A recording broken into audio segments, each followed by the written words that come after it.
Hello, my name's Tritty, and welcome to London.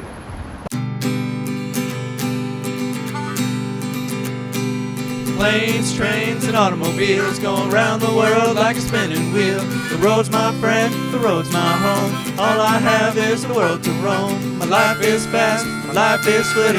Living my life as Tritty in the city. Hey, it's Tritty in the city.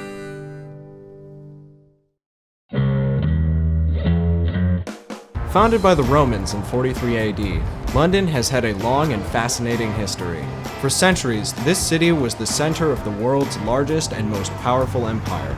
Today, London is the most visited city in the world, making it a must-see destination for any dedicated traveler. Somehow, Trenton and I were going to tackle this bustling capital in just one day. Our first point of interest is perhaps one of London's most iconic locales. We're here at Westminster Abbey. It's been London's cathedral since Edward the Confessor. Buried here are the likes of Geoffrey Chaucer, Sir Isaac Newton, Charles Darwin, and a bunch of other famous dead British people. We managed to arrive right as the cathedral was opening, so thankfully the line was short. Once inside, we were free to wander the cloisters and admire the brilliant Gothic architecture.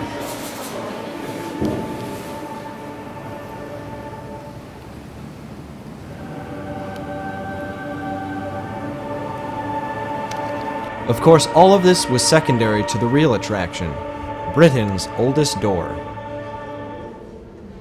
After exiting the cathedral, we headed down the street to another classic British monument, Buckingham Palace. A crowd had been gathering for hours to see the changing of the guard. Thankfully, Trenton and I arrived just in time. They're coming.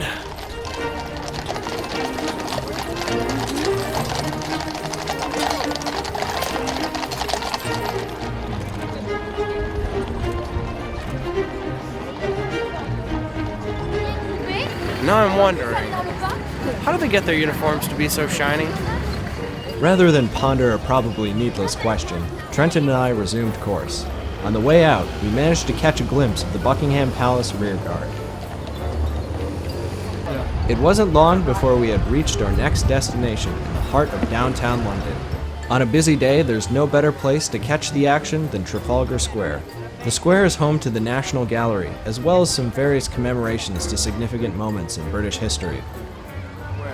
Standing tall behind me is a statue to Lord Horatio Nelson. Nelson was the admiral at the Battle of Trafalgar, for which the square is named.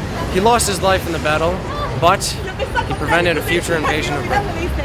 And just as Nelson fought off the French Navy, Trenton and I were about to fight off hunger at a nearby nautical-themed restaurant titled The Admiralty. The restaurant specializes in traditional cuisine like fish and chips and mutton pies. After lunch, we tried to work off the meal with a relaxing stroll through Hyde's Park. The sun was shining for once in England, and the flowers were in full bloom, now that spring had finally arrived. We were certainly not alone in enjoying the beautiful weather.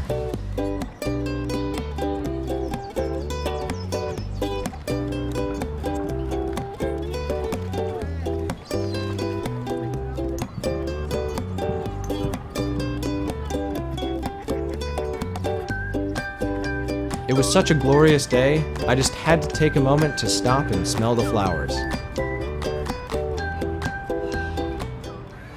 After a brief moment of serenity, it was time to enrich our minds at London's Natural History Museum. This colossal museum holds hundreds of years of scientific knowledge, but the best part is seeing how that knowledge is brought to life.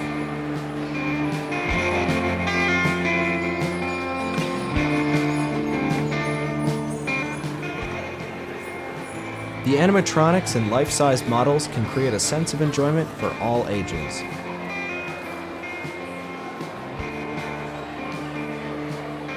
The more time I spent here, the more my inner child was becoming unleashed. But the real reason for coming was to see the most popular exhibit, the dinosaurs. Just walking down the fossil hall brought me back to my elementary school years.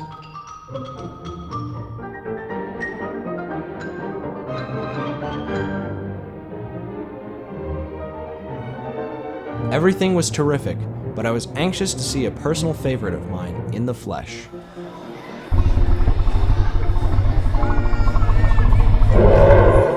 After leaving the museum, we decided to end the day with a little exercise. We were spending the evening practicing saber at Scala Gladiatoria, a historical martial arts club based out of West London. Founder and head instructor Matt Easton agreed to talk to us about the history of this weapon and its role in historical European martial arts.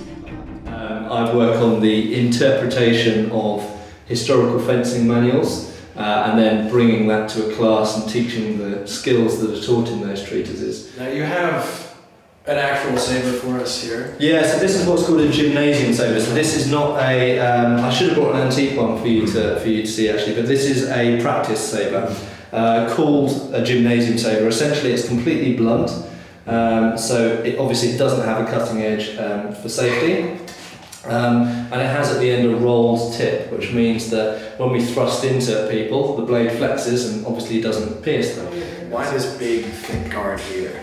Well, essentially, as we go through the Renaissance, there was a trend towards more protective handguards. Your hand is the most vulnerable thing in swordsmanship. It's the easiest target to hit because it's usually the closest thing that's to you of the opponents.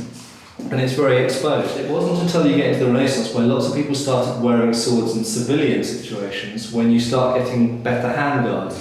Of course, once they got better handguards, they never went away because they weren't going to get. Once they'd gone, yeah, okay, this works really well. Yeah. They weren't then going to uninvent it. And what this is really is a development of that. This saber has got much more popular in about the last 2 or 3 years. You could learn saber technique and you could apply it to lots of different types of sword.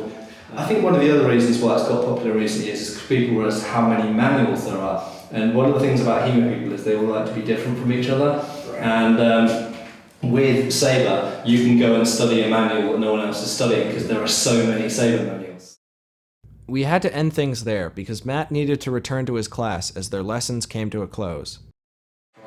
Thank you very much, Matt. Thank you. So you can find Matt's channel on YouTube at Scala Gladiatoria, and you can find this website, is it furydelivery.org? .org, that's right, yeah. Or swordfightlondon.com. Alright, thank you very much. Thank you.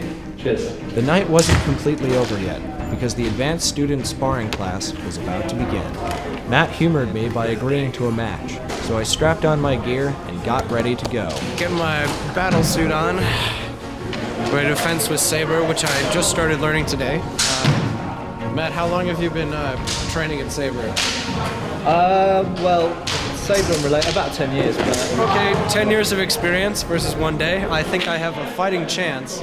Got my leg gear, I have my vest, I've got my sword. The moment of truth came as we squared off on the floor.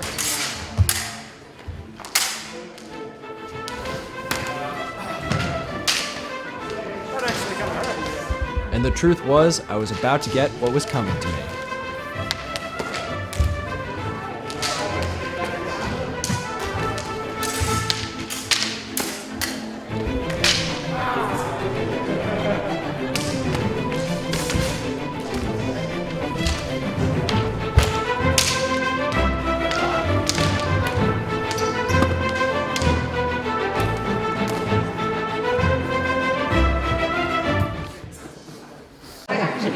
you okay? Yeah, I'm good. After we bid our farewells to Matt and the club, I nursed my wounds and headed out into the night. All in all, this had been a great way to end our travels. From London's impressive sense of pomp and circumstance, to its displays of beauty, both grand and simplistic,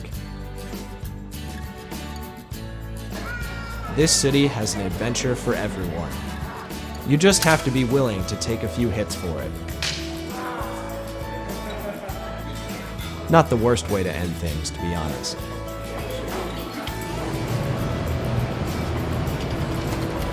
Hey Trenton, London's calling. As cliche as it sounds, our journey through Europe had been the adventure of a lifetime. In just 3 short months, we had visited 11 different countries and seen more than we could ever imagine.